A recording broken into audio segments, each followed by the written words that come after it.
Bonjour ou bonsoir, chers compatriotes congolais. Cela dépend de l'heure qu'il fait là où vous êtes présentement. C'est encore bien moi votre frère, Jean-Marie Vianney Mopenda. Je suis aussi congolais de père et de mère. Bien que vivant à l'étranger, en tout cas, mon cœur est toujours branché sur ce qui se passe dans mon pays natal. Et à ce moment précis, je viens partager avec vous mon opinion sur un incident très malheureux qui s'est passé durant les élections. Et je vais décrire cet incident, je vais aussi parler, émettre mon opinion, je vais aussi émettre mon opinion par rapport à une déclaration d'un membre du Sénat par rapport à cet incident et puis aussi faire quelques recommandations par rapport à cet incident. Quel était cet incident? Sur les réseaux sociaux, nous avons tous vu, disons pas tous, mais la majorité des gens qui ont suivi les élections savent qu'il y a eu un incident dans le Katanga où une dame a été torturée par des individus, dénudée, fouettée, tout simplement parce qu'elle a été accusée d'avoir voulu tricher en faveur du candidat Moïse Katumbi. Et d'autres disent que non, ce n'est pas parce qu'il avait voulu tricher, c'est tout simplement parce qu'elle supportait Katumbi. Alors, quelle que soit une raison ou l'autre, moi personnellement, quand j'ai vu ces vidéos, comment cette maman a été dénudée, maltraitée, torturée, j'étais profondément choqué. J'en ai parlé à plusieurs compatriotes qui sont avec moi dans cette ville. Ils étaient aussi choqués, profondément choqués par ces actes inhumains. Alors prenons la première option. Ok. À supposer que ce soit vrai, on a torturé cette femme tout simplement parce qu'elle supportait le candidat Katumbi, elle n'a pas voulu supporter un autre candidat. Je ne sais pas, les gens qui ont torturé cette dame supportaient quel autre candidat, ça ce n'est pas précisé dans la vidéo. Mais moi personnellement, je supporte et je supportais la candidature de M. Antoine Félix Tshisekedi. J'ai fait sa campagne, il ne m'a pas demandé de le faire, mais moi je le fais parce que je connais, tel que je connais M. Antoine Félix Tshisekedi, c'est quelqu'un qui aussi doit avoir été traumatisé par cette image. S'il l'a vu, c'est quelqu'un qui vient des partis politiques et qui prône la démocratie, et c'est quelqu'un, je suis convaincu qu'il ne peut pas être content de voir une personne humaine torturée de cette façon-là. Donc, les gens qui ont fait ça, s'ils l'ont fait, peut-être en voulant supporter Tshisekedi, je dirais que ces gens n'aiment pas Tshisekedi. Parce qu'ils ont fait des choses horribles, contraires à la paix dans notre pays, contraire à la justice, contraire à ce que notre président prône pour notre pays. La démocratie voudrait que vous puissiez être capable de respecter l'opinion de quelqu'un qui pense autrement que vous. C'est ça la vraie démocratie. Et non pas commencer à faire la guerre ou bien vous battre contre quelqu'un qui ne raisonne pas comme vous. Donc, cette première option, quelle que soit la candidature que les gens qui ont torturé supportent, en tout cas, ils n'avaient aucune raison au nom de la démocratie. Prenons la deuxième option.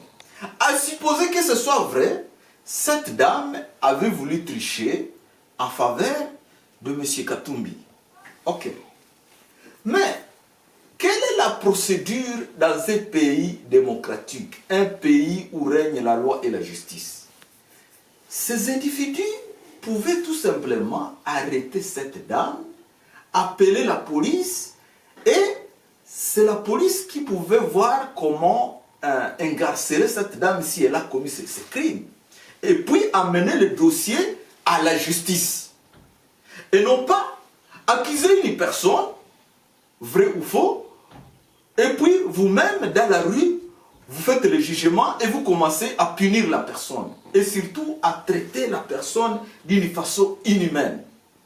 Moi personnellement, j'ai déjà fait une formation attaque policier. Et j'ai même travaillé dans la police pendant une année. Une des leçons intéressantes, importantes que j'ai retenues, c'est que un policier doit traiter chaque être humain avec dignité et respect. Bon, ça c'est la loi pour les policiers, mais en fait, c'est tout le monde qui doit traiter toute autre personne avec dignité et respect. Et même quand vous attrapez un criminel, quand vous le menotez, c'est tout simplement pour mettre ce criminel hors d'état de nuire, pas pour le torturer, pas pour l'humilier.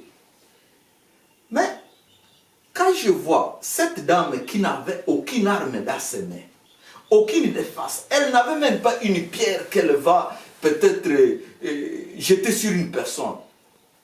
Elle était inoffensive. Et les gens viennent la bousculer, arracher les habits. Non, ça c'était vraiment, vraiment inhumain. J'étais profondément choqué et je me suis demandé pourquoi dans mon pays, il y a encore des gens qui raisonnent de cette façon et qui trouvent que c'est très normal d'humilier une maman et lui enlever des habits en public. Ça c'était horrible. Alors, sur ce point-là, ces individus ont violé la loi du pays.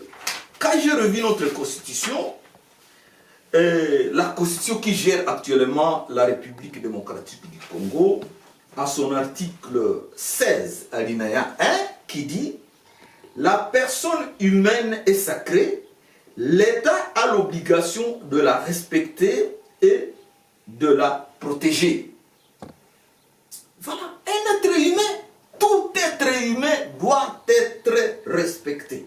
Voilà, la personne humaine est sacrée.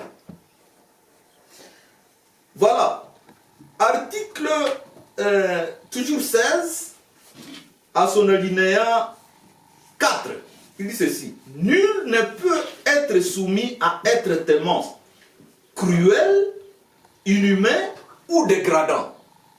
Voilà. Donc, ce que ces gens ont fait, ils ont soumis cette dame à un traitement inhumain, cruel et dégradant. Article 17 de cette constitution.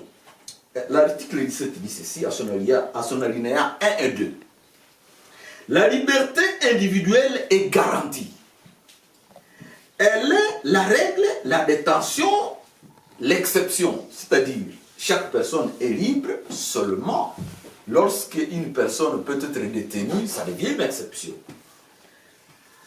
Nul ne peut être poursuivi, arrêté, détenu ou condamné qu'en vertu de la loi et dans les formes qu'elle prescrit. Donc, même si quelqu'un a commis un crime, la personne ne doit être arrêtée et traitée que selon ce que dit la loi. Mais ces gens qui ont arrêté cette dame-là, d'abord, ce n'est pas clair que ce n'était pas sûr que cette dame avait triché. Quelqu'un peut avoir tout simplement fait une déclaration ou bien n'avait pas bien vu et directement les gens se mettent à la juger et à la torturer. Donc ça c'était vraiment en dehors de la loi. Donc, quelle que soit l'option, que la femme ait été torturée tout simplement parce qu'elle a supporté un candidat, ou bien qu'elle ait fait un crime, en tout cas, la façon dont elle a été traitée, c'était injuste et c'est contre la loi et c'est contre même la conscience humaine. Les gens qui ont fait ces crimes, il faudra qu'ils répondent devant la justice. Maintenant, le point qui va suivre, c'est que j'ai suivi une dame, membre du Sénat, qui a, par rapport à cet incident, commencé à condamner le président de la République. Que le président de la République n'a rien dit, alors qu'il est le chef de l'État. Bon, mon opinion est celui-ci. Nous sommes un grand pays, un pays très vaste, avec plus de 100 millions d'habitants, et dans chaque pays, il y a des violations des droits de l'homme. Imaginez un président de la République et combien de dossiers il a sur la table. Alors, comme le président ne peut pas régner partout, faire la loi partout, c'est comme ça que, au niveau local, nous avons des administrateurs de territoire, nous avons des bourgmestres, nous avons la police locale qui normalement est censée s'occuper des problèmes locaux. Moi, je pense que au lieu de s'adresser directement au président de la République, il faut plutôt interpeller la police locale qui était là. Est-ce que cette police a une raison valide qui fait que cette dame, quand elle a été torturée, la police n'était pas dans la possibilité d'intervenir pour sauver cette dame? Qu'a fait l'autorité locale? Donc, ces membres du Sénat, je pense que la meilleure option, c'est de s'occuper, c'est de demander aux autorités locales d'expliquer pourquoi ce cas est arrivé, pourquoi ils n'ont pas pu faire quelque chose pour ce cas. Et d'ailleurs, moi je pense que ceux qui nous ont fait ces vidéos, ils ont bien fait d'une part parce que nous, le peuple congolais, nous avons intérêt à savoir qu'est-ce qui se passe dans notre pays. Est-ce que notre pays est vraiment sécurisé? Et s'il y a eu des incidents comme cet incident, que fait le gouvernement? Donc c'est bien que nous puissions le savoir pour que nous puissions apprécier ce qui se passe dans notre pays et que nous puissions, nous, en tant que natifs du Congo, contribuer au nom des propositions pour l'amélioration de notre pays. Ainsi, je vais demander à ceux qui ont fait ces vidéos de nous aider à répondre à certaines questions pour que ça puisse nous rassurer. Première question. Est-ce qu'ils ont déjà remis cette vidéo à la police locale? Parce que cette vidéo est claire, elle montre comment cette femme est torturée, elle montre les visages des personnes qui ont fait le crime. Donc, la police est déjà facilitée parce qu'elle saura identifier rapidement ceux qui ont fait le forfait. 2. Est-ce que la justice locale est déjà saisie?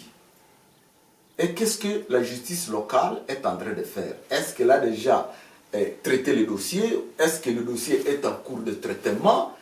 Et le dossier est à quel niveau?